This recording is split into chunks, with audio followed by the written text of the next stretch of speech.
Latinoamérica es una invención contemporánea. Quizás la más joven de las invenciones que dio la historia. Nuestro tiempo es la suma de todos los tiempos. La creación de un legado histórico acorde a las necesidades del presente no es más que una forma disimulada del olvido.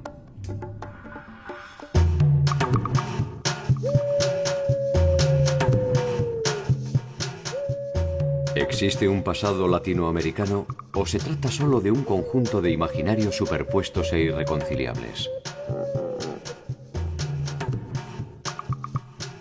Aglutinar estos pasados en uno solo es una tarea pendiente.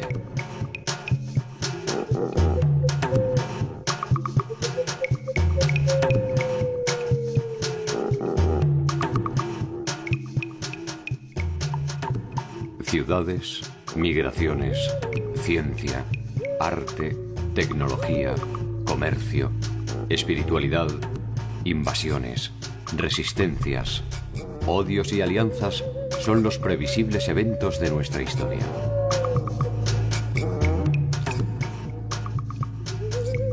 Inventariarlos sin descartar aquellos que nos sean ingratos es un primer paso para pensar en una historia de Latinoamérica.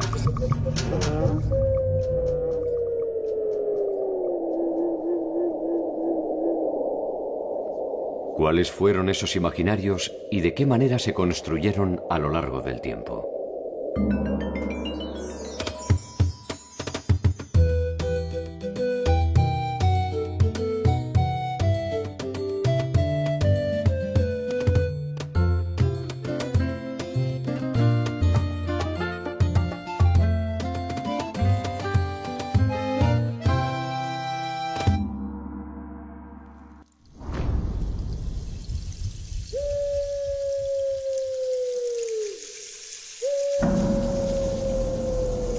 El viaje hacia esta construcción teórica, la del latinoamericano, se inició hace miles de años, cuando un hombre que seguramente ignoraba la magnitud de su pequeño gesto dio el primer paso hacia un territorio inexplorado.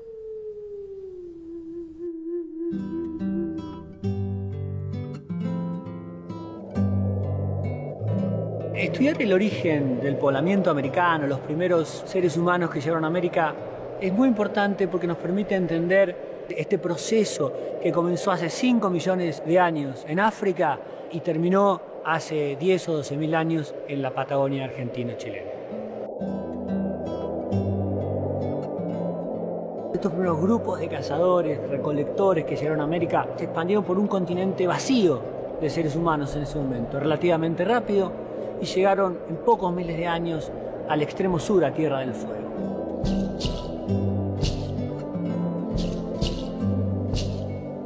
El hombre que arribó al extremo sur del continente encontró un paisaje similar al que vio el primero que llegó a América.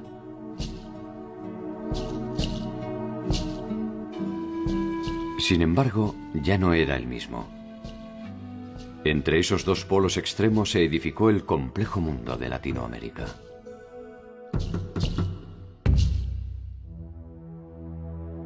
Recordemos que el hombre americano no es originario de América. El hombre de América llegó, si bien es cierto, llegó hace muy poco, no hace más de 50.000 años, pero cuando llega ya es Homo sapiens.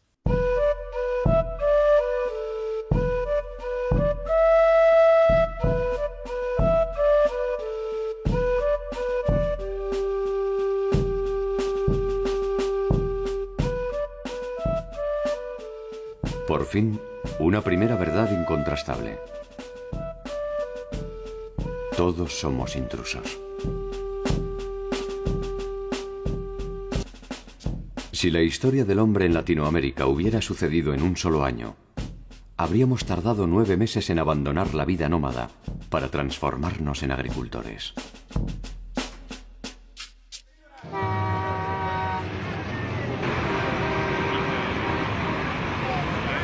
Este juego temporal nos permite pensar en lo efímero del presente. Al fin y al cabo, nuestro pasado debe más al cazador-recolector que al supuesto hombre civilizado. Muchas de nuestras conductas cotidianas son el resultado de todos estos millones de años de evolución. Entender qué cosas nosotros fuimos generando a lo largo del tiempo que son inherentes al género humano y que nos diferencian de los otros animales. Este primer americano tuvo la opción de construir su propia utopía a espaldas del resto del mundo.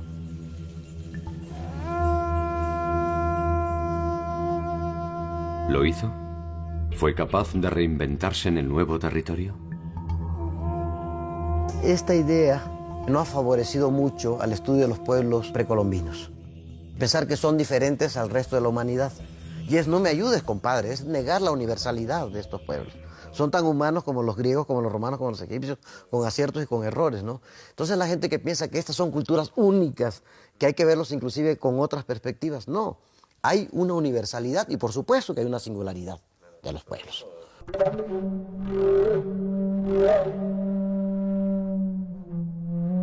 El desierto andino fue el primer testigo de estas singularidades. Por primera vez, un grupo de personas se agrupa en torno a un concepto de unidad que trasciende las necesidades de subsistencia. O sea, el Perú estaba poblado hace 12.000 años. Hace 10.000 años empiezan a combinar sus actividades de apropiación de los recursos que necesitan para la supervivencia con cultivo de plantas. La sociedad originaria de Latinoamérica reúne sus conocimientos en torno a un ideario común. La domesticación de plantas y animales producirá una invención económica decisiva: el excedente.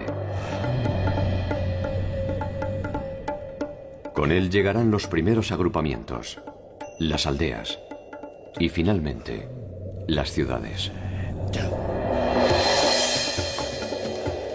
La más antigua de Latinoamérica está ubicada en el departamento de Lima, al norte de la capital peruana, en torno al valle de Supe, y se originó 3000 años antes de Cristo. Caral.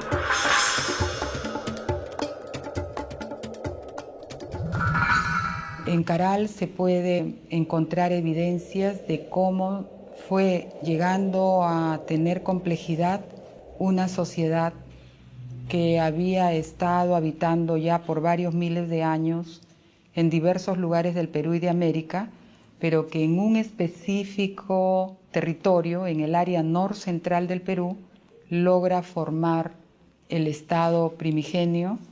Y esta primera civilización sentó las bases de lo que sería el proceso cultural peruano. Estoy sustentando este planteamiento en que muchos de los modelos de la organización social van a continuar hasta lo inca.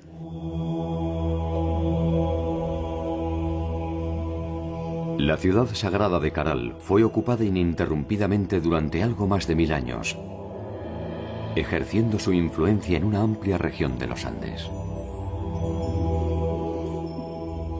Allí, el conocimiento adquirió un valor superlativo y definió los roles de la comunidad.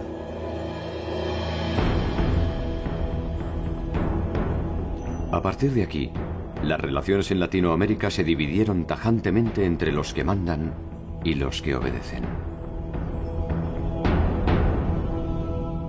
Yo tengo la capacidad de extraer los excedentes de la sociedad, pero al mismo tiempo yo le doy a la sociedad servicios, como decirle cuándo debe cultivar, qué calendario productivo vamos a tener, las ferias periódicas de intercambio que organizo. Yo le garantizo la reproducción de las condiciones materiales de vida a esa sociedad.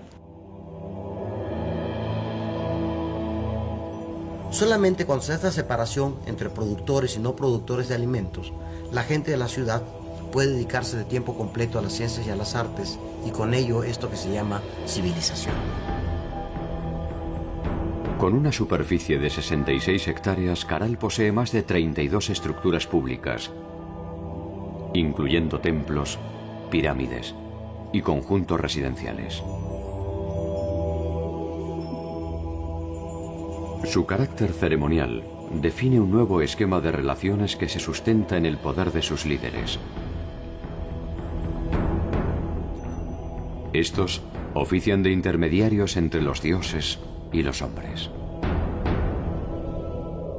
Caral es la primera muestra de un modelo de convivencia que en Latinoamérica, como en el resto del mundo, se desarrollará en torno a las grandes ciudades.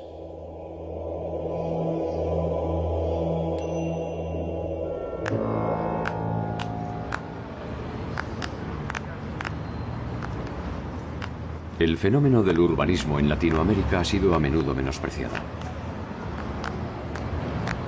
Cada una de las ciudades continentales se ha interpretado como un espacio aislado y singular, ligado a eventos de carácter religioso o ceremonial.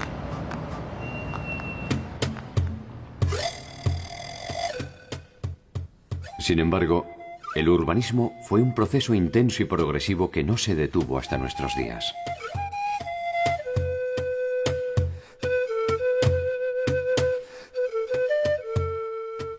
En cada ciudad del pasado están las marcas que definen la ciudad actual.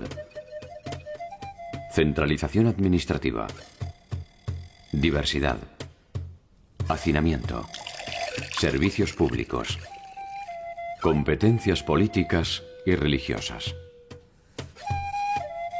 La ciudad tiene en Latinoamérica una antigüedad de más de 5.000 años y fue una elección de vida mayoritaria para gran parte de la población originaria.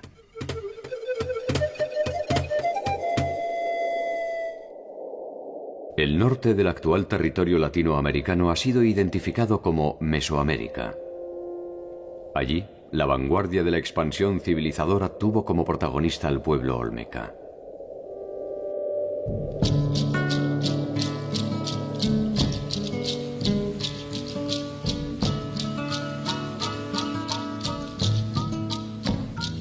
En el caso de Mesoamérica, la primer civilización fue la cultura olmeca. Olmeca es una palabra de origen náhuatl que quiere decir la gente que vive donde crecen los árboles de hule. Los olmecas se desarrollaron en el sur de Veracruz y en el este de Tabasco, en lo que es la principal cuenca hidrológica de la República Mexicana.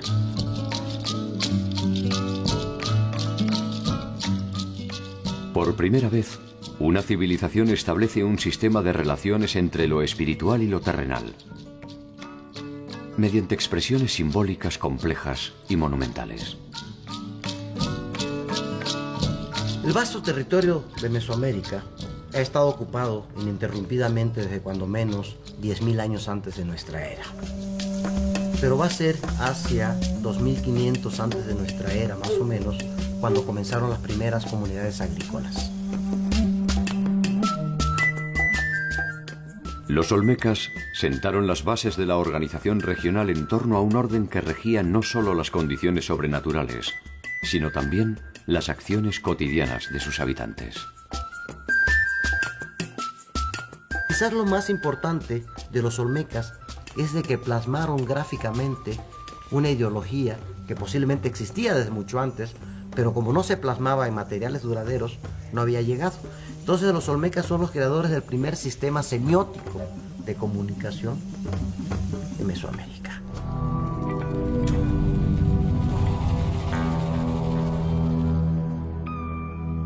A partir de aquí, el mundo espiritual y el terrenal se expresan en una unidad indivisible.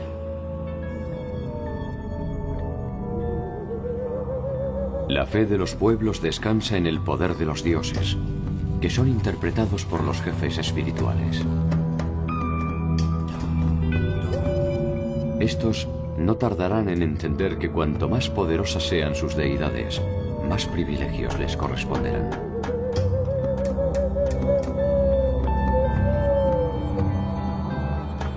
La era de las expansiones imperiales va a comenzar.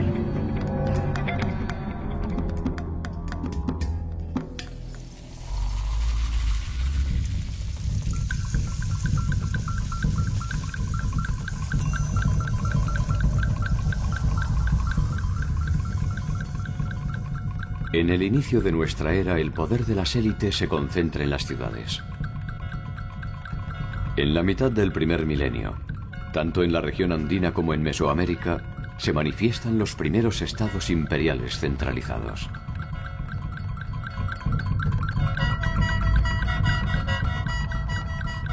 La ciudad es la nueva representación del poder. Sofisticadas, complejas, enigmáticas, superpobladas y temibles.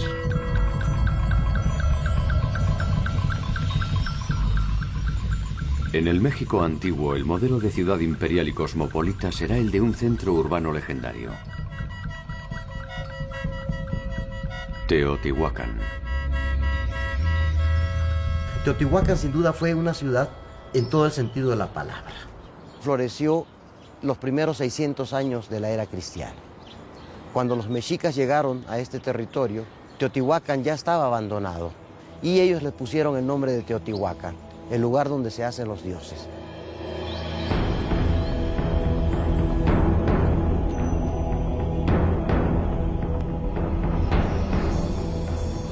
La ciudad que deslumbró a los mexicas fue la más influyente de su tiempo. Numerosos pueblos de la región la eligieron como su lugar de residencia, estableciendo pequeños guetos en torno al centro ceremonial.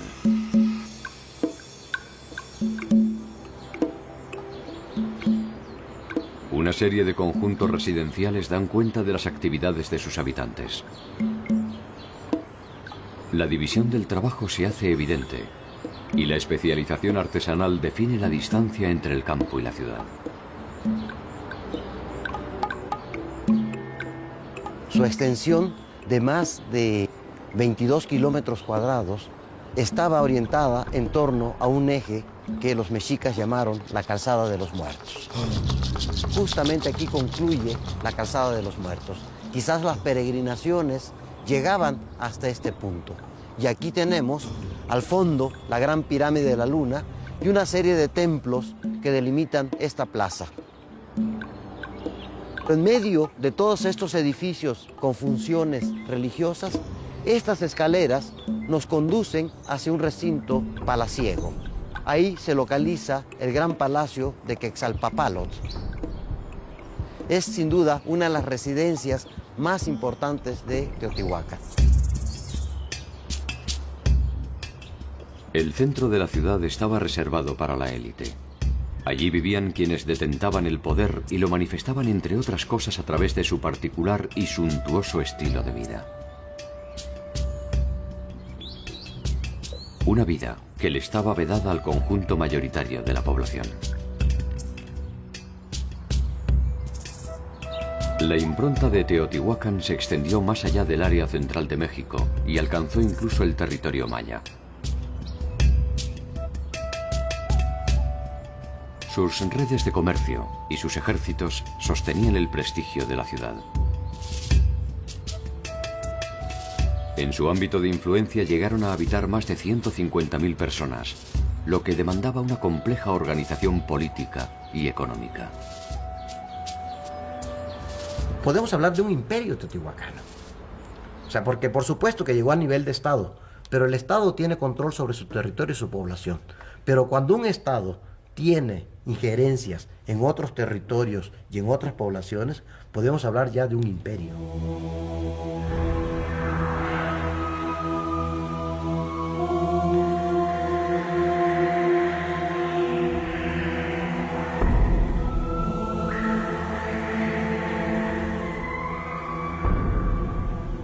Como todo imperio, tiene leyes que cumplir.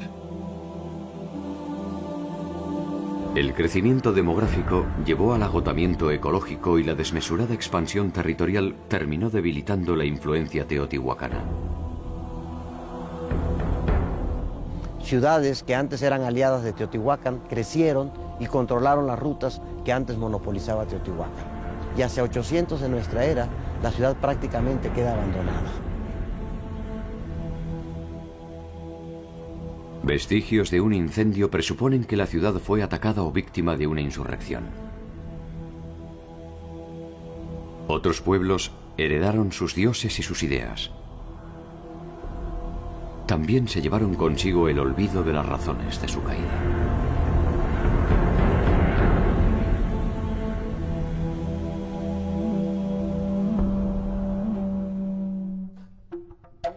A miles de kilómetros de Teotihuacán, otro imperio viviría un derrotero similar en medio del paisaje andino. En el actual territorio de Bolivia, al límite con Perú, se concentró uno de los centros urbanos más increíbles de Latinoamérica: Tiahuanacu.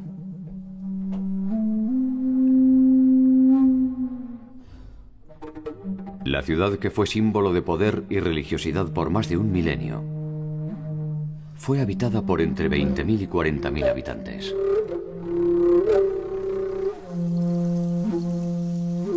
Avanzar sobre las huellas de los tihuanacotas es sumergirse en las profundidades de los ritos y creencias del milenario universo andino.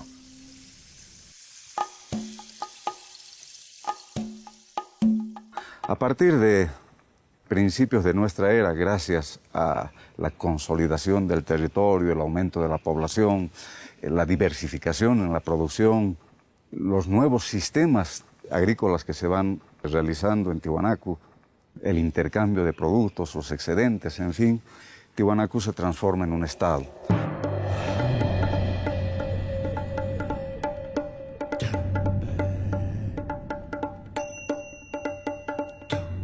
Este periodo clásico, que es el esplendoroso de Tiwanaku, va a perdurar hasta aproximadamente el año 700 después de Cristo. La época donde se construyen estos grandes edificios, es la época donde hay un predominio de carácter religioso, donde se van edificando los grandes templos. El templete semisubterráneo es una de las más enigmáticas construcciones del centro ceremonial. En sus paredes se multiplican las llamadas cabezas clavas, que han dado origen a innumerables interpretaciones. Se dice que representan al origen de razas que desde Tiahuanacu poblaron el universo. También que dan cuenta del carácter multiétnico de Tiahuanacu. Una versión más estremecedora le asigna un carácter intimidatorio que refleja las consecuencias de desafiar al imperio.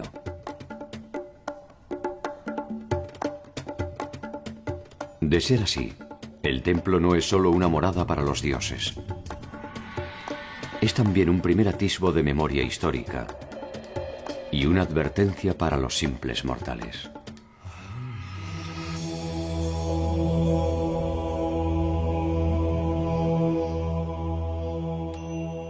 Hacia el 700, Tiwanaku se va transformando en un estado militarista, expansionista, y vamos a tener este otro tercer periodo al que llamamos el expansivo, al que llamamos el periodo imperial, que va a durar aproximadamente hasta el año 1150, 1200, cuando se da el colapso de esta cultura.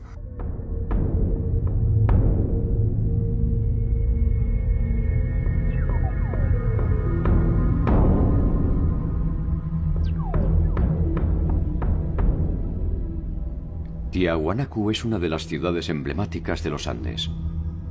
Como tantas otras, también fue abandonada.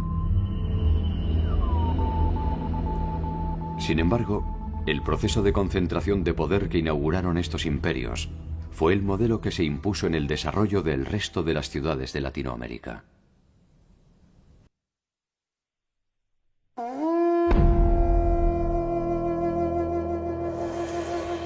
Los contactos entre los pueblos se hicieron habituales, y el intercambio de bienes, servicios y saberes dio origen a nuevas ciudades cada vez más sofisticadas.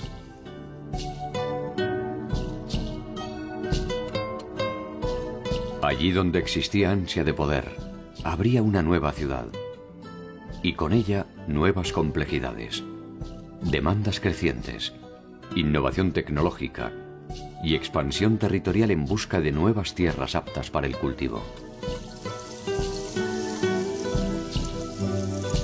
El intercambio y el mercado se consolidaron como ámbitos de interacción.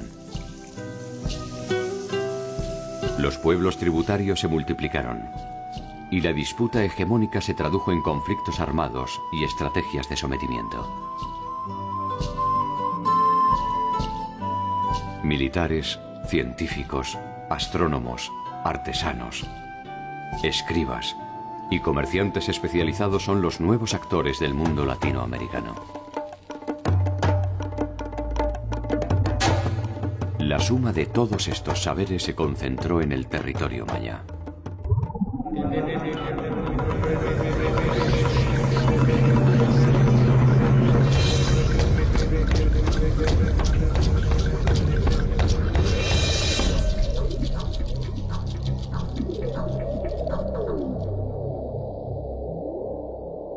Hacia 600 antes de nuestra era, en la zona central del Petén guatemalteco, surgieron ciudades como Mirador y Nacbé.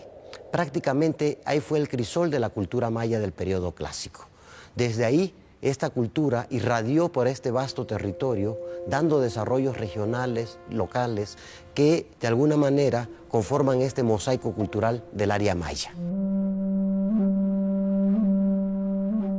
Durante el periodo clásico, que va del año más o menos 300 al año 900 después de Cristo, los mayas hicieron sus máximas aportaciones en el sentido de los conocimientos de los movimientos de los astros, en el manejo de los calendarios, en el registro del tiempo de la manera más compleja y en el desarrollo de su escritura.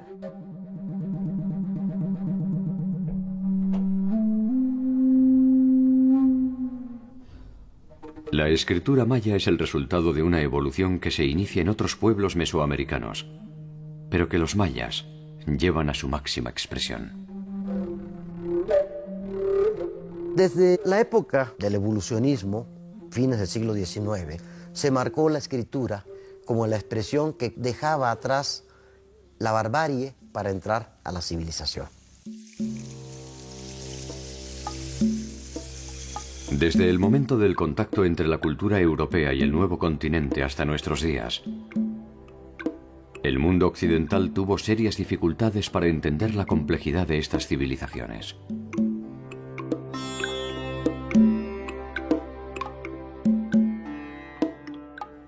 No puede decirse que no se asombraran, pero la urgencia de la conquista estableció algunos preconceptos sobre la evolución de los pueblos originarios y los condenó durante mucho tiempo a una visión restringida de sus múltiples saberes. Resulta que en Mesoamérica no se usaron metales duros, pero sí había escritura. Entonces esto vino a romper estas ideas del evolucionismo unilineal, de que todos los pueblos tenían que pasar por los mismos pasos que había pasado el mundo occidental para ser. Y América vino a demostrar que no era cierto, que el evolucionismo no es unilineal, sino es multilineal, y que justamente la escritura mesoamericana era el mejor ejemplo de cómo se podía llegar a la civilización sin tener metales.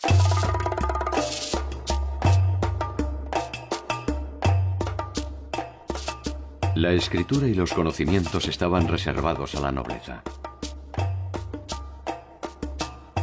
Ellos eran los únicos capaces de reconstruir mediante la interpretación de sus símbolos la vida de sus reyes y la de sus dioses,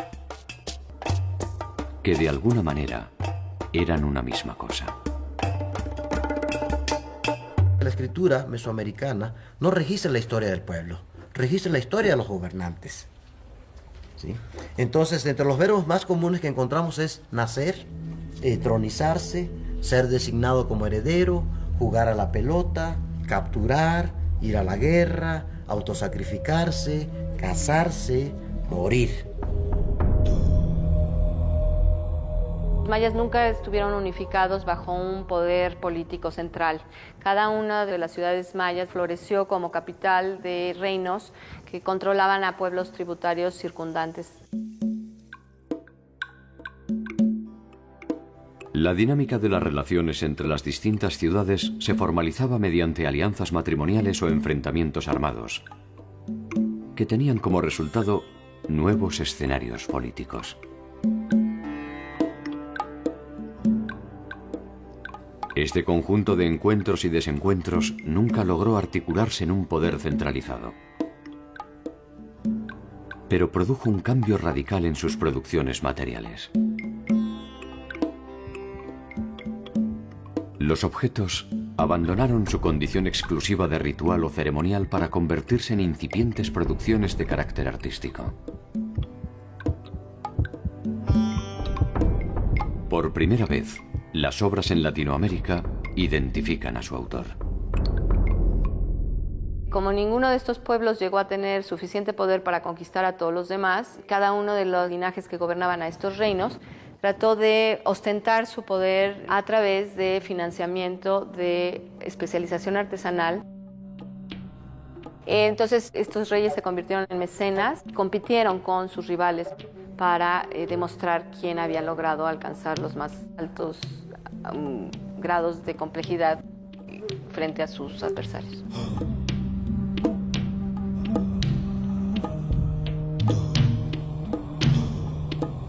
Entonces, en este sentido, muy semejante a lo que ocurrió en la Grecia clásica o lo que ocurrió en el Renacimiento italiano, la competencia o la rivalidad política se derivó en una competencia en cuanto a belleza y a estilización y a sofisticación artística.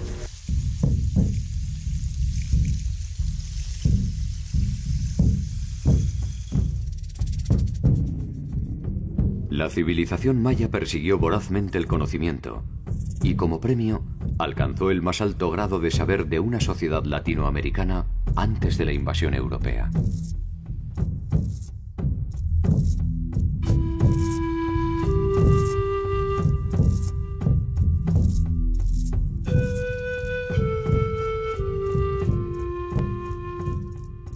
Hacia el año 1000 de nuestra era, este esplendor se había diluido.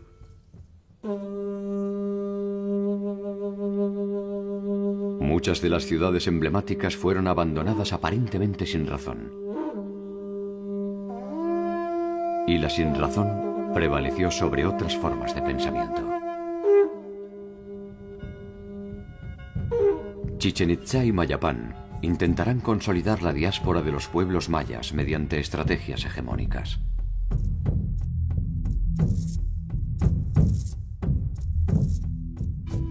Hacia 1450 el territorio queda fragmentado en provincias independientes entre sí.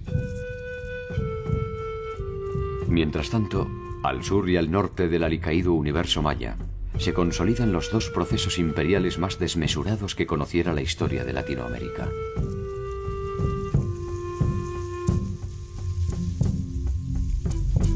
Es tiempo de cambios.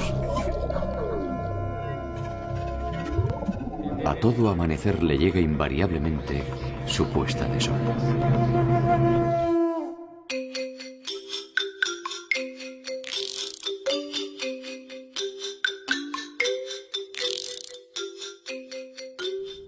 Tres 3000 años de vida mesoamericana desembocarían en un solo pueblo que pasaría a la historia como azteca, y cuyo verdadero nombre era el de Mexica. La cultura mexica fue la última que floreció en el territorio mesoamericano. Sin embargo, lo hizo con tal fuerza que en menos de 200 años logró construir uno de los imperios más vastos del territorio mesoamericano.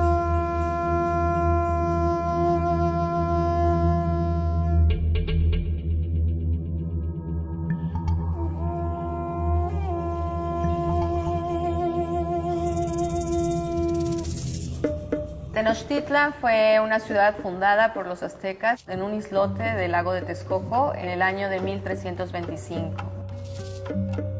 El islote se ubicaba en el centro del lago y con esto iba a tener una enorme ventaja a nivel del control del comercio y la circulación de las canoas entre todos los extremos de los 5 lagos y sobre todo una característica de defensa militar muy propicia para un pueblo guerrero como eran los mexicas desde que habían llegado a la cuenca.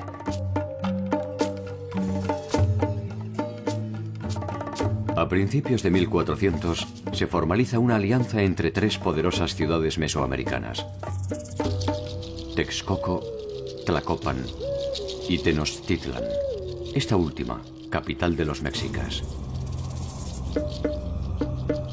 Esta alianza consolidaría el crecimiento del imperio mexica y llevaría a la ciudad a una dimensión mítica. La ciudad de Tenochtitlan llegó a ser una de las maravillas del Nuevo Mundo. Se calcula que llegó a tener entre 150 y 200,000 habitantes. La ciudad tenía tanto calles construidas para circular como canales para las canoas y después estaba unida a la tierra firme por medio de 4 grandes calzadas. Y luego el corazón mismo de la ciudad era un gran recinto ceremonial de una gran plaza pública ocupada por edificios de tipo ceremonial y también edificios de tipo administrativo. Dentro de este conjunto de templos destaca la presencia de un templo mayor, el principal, un templo gemelo. Es un solo basamento escalonado, como cualquier pirámide mesoamericana, de cuerpos truncados. Y en la parte superior, dos templos gemelos, el de Tlaloc, el dios del agua, a la izquierda, y el de Huitzilopochtli, el dios de la guerra, a la derecha. La concepción del mundo mesoamericano tiene su representación en el diseño urbano de la ciudad. Esta es la morada de sus dioses y de sus líderes. Allí se concentra el intercambio que da sentido al cosmos. Los dioses proporcionan la bonanza y la furia. Los nobles deben corresponder con su sacrificio y su alimento.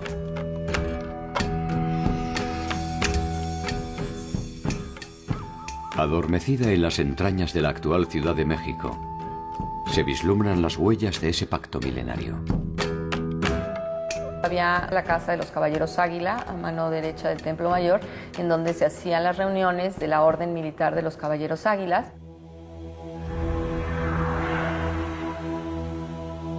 Estos guerreros, junto con los guerreros jaguares, eran los encargados de conseguir cautivos para sacrificarlos al sol. El sol se alimentaba de corazones y el pueblo mexica se había echado sobre sus espaldas la responsabilidad de mantener el mecanismo cósmico alimentando al sol con corazones de víctimas de sacrificios obtenidas en guerra.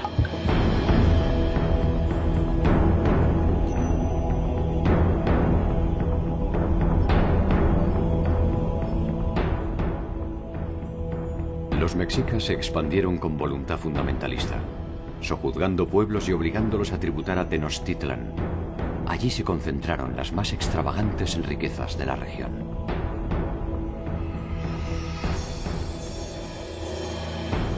La ciudad exigió una gestión gubernamental que reglamentó el comercio, la vida social, la salud pública y la formación de nuevos dirigentes. La preocupación por el orden público fue uno de los ejes centrales de la organización política, y los gobernantes centraron su atención en las demandas de la población para asegurarse su legitimidad y sus privilegios. Dentro de la descripción que hacen los españoles que vieron todavía en funcionamiento el Palacio de Moctezuma, una de las cosas que más les impresionó es los inmensos banquetes que se servían dentro del palacio todos los días al rey, a su corte y a sus invitados. Tlatoani azteca podía comer en su mesa pescado fresco todos los días traído de la costa.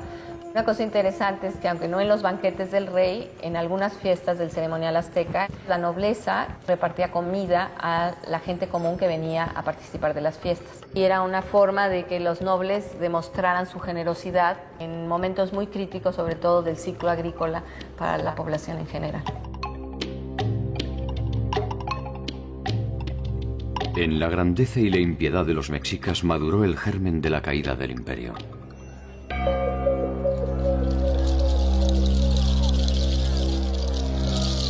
El descontento de los pueblos tributarios acechaba los privilegios mexicas, esperando una oportunidad que llegaría con el inicio de la invasión española.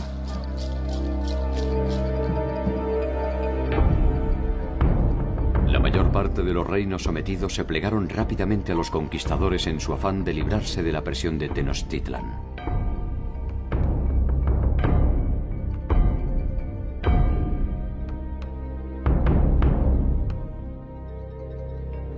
Por primera vez, una fecha cierta da cuenta de la caída de una ciudad latinoamericana.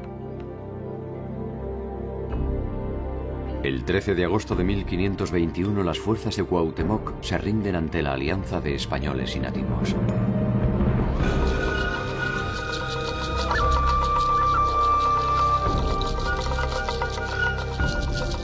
A partir de ese momento se inicia la más desgarradora transformación que habría de vivir el continente.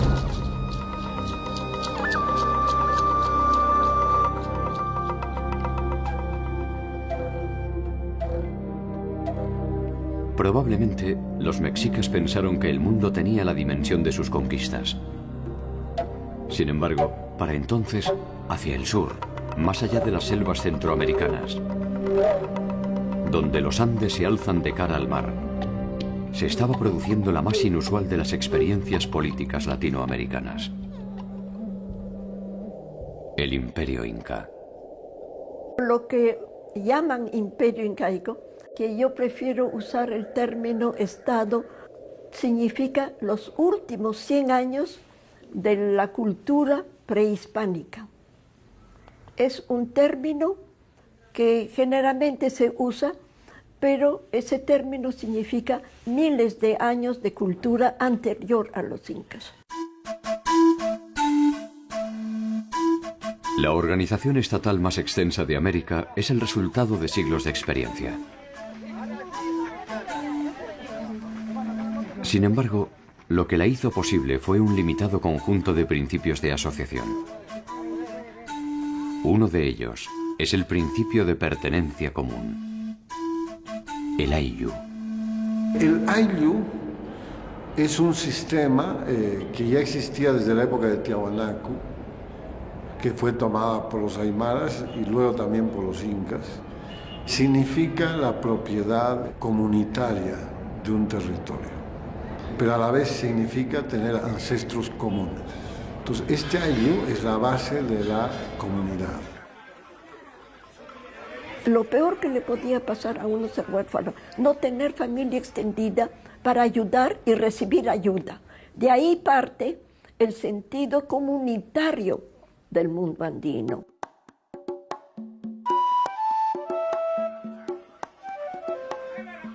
A este principio fundacional se sumará otro sobre el que se cimentarán todas las relaciones del mundo andino: la reciprocidad. El trabajo en común, la reciprocidad andina. Yo te ayudo a hacer tu casa hoy y tú me ayudas a hacer mañana. Toda la estructura inca se basa justamente en la reciprocidad. El Inca tenía tierras del Incario, del Estado, y el producto de esas tierras iba a los depósitos estatales. O sea que el Inca tenía almacenamiento de productos alimenticios, de trabajos manufacturados, y eso era su riqueza, de la cual necesitaba para la reciprocidad, para regalar a los grandes señores andinos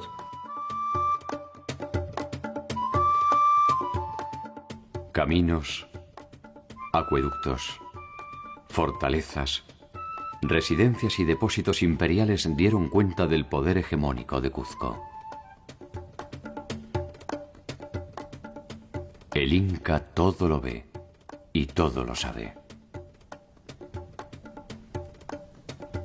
A medida que conquistaba nuevas poblaciones, su riqueza se acrecentaba y sus ejércitos sumaban el caudal de los derrotados a su propio torrente imperial.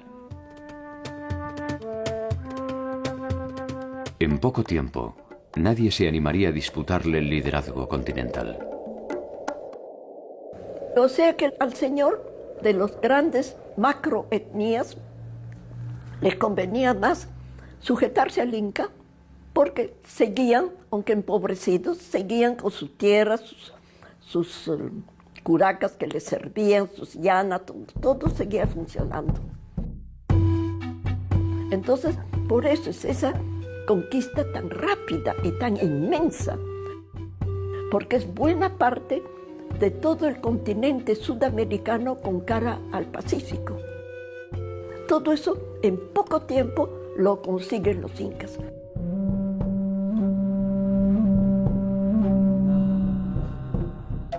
Piedra sobre piedra, los incas construyeron el estado más extenso de América. Cuzco fue durante un siglo la ciudad más influyente de los Andes.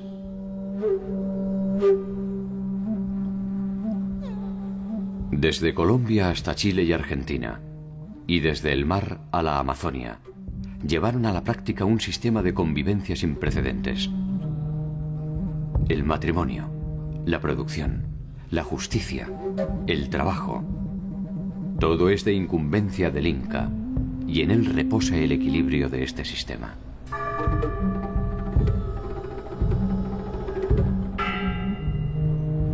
La invasión europea les produce un impacto que reaviva las tensiones internas de la nobleza y desmorona las bases de su organización.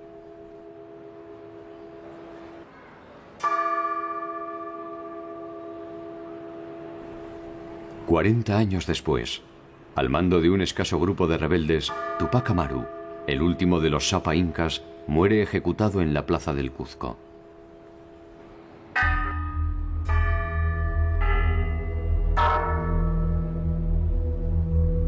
Con él se termina el sueño imperial y nace un imaginario mítico, que siglos más tarde se hará un grito de rebelión contra la corona española.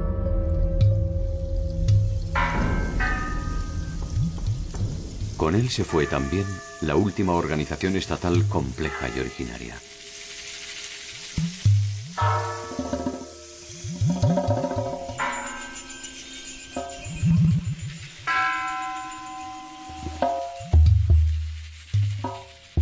En 1492, lo que hoy es Latinoamérica era un territorio complejo, de alta densidad poblacional, en el que convivían grupos nómadas, aldeas confederadas, ciudades pequeñas, grandes y descomunales. Algunas superaban en tamaño y calidad de vida a muchas capitales del viejo continente. Muchas de ellas poseían eficaces sistemas administrativos, escuelas, centros de investigación y conocimiento, memoria histórica y material, escritura, matemáticas, ciencia, tecnología y una intensa dinámica de comercio e intercambio. Pero también iniquidades, ambición, abusos, persecución, exterminio y muerte.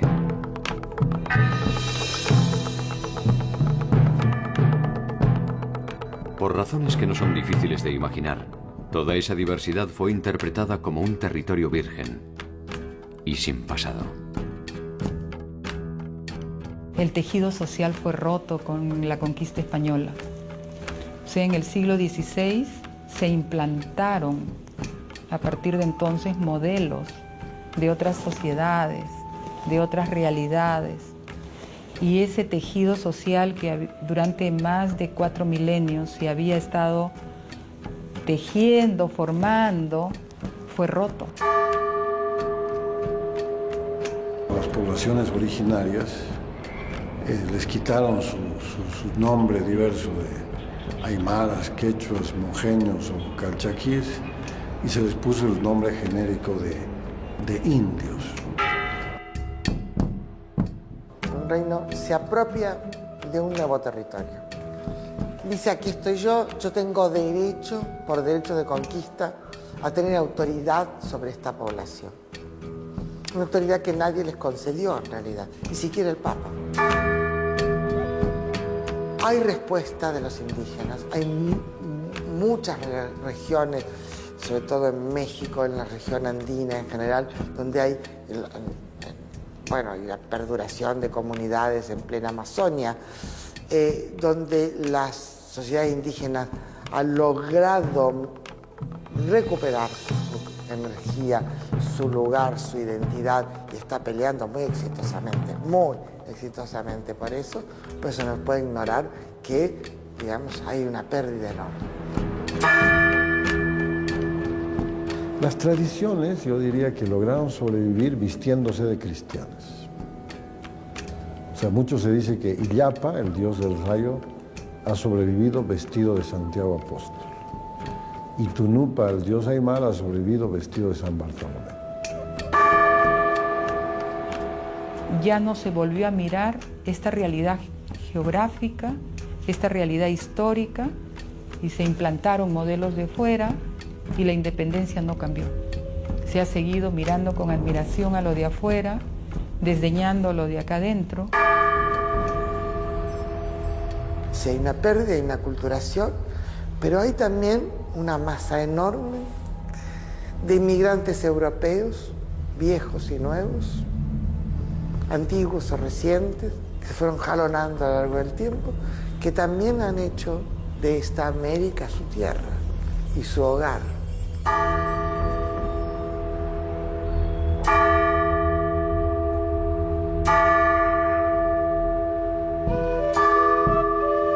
Desde que el primer hombre pisó el territorio americano hasta el día de hoy, los protagonistas de la historia se agruparon en torno a una inabarcable diversidad. Estas individualidades se aglutinaron en una sola a partir del inicio de la invasión europea.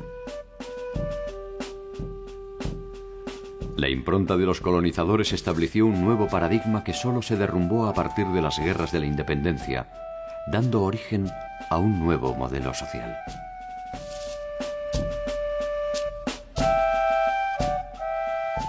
Esta nueva identidad define el pulso de nuestro tiempo en una puja constante entre la matriz de los pueblos originarios,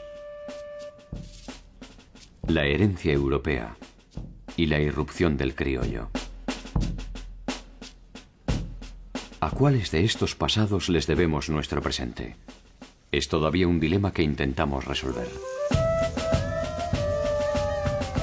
Por momentos, de la nada podemos hacer un mundo. Por momentos, nuestro mundo no vale nada.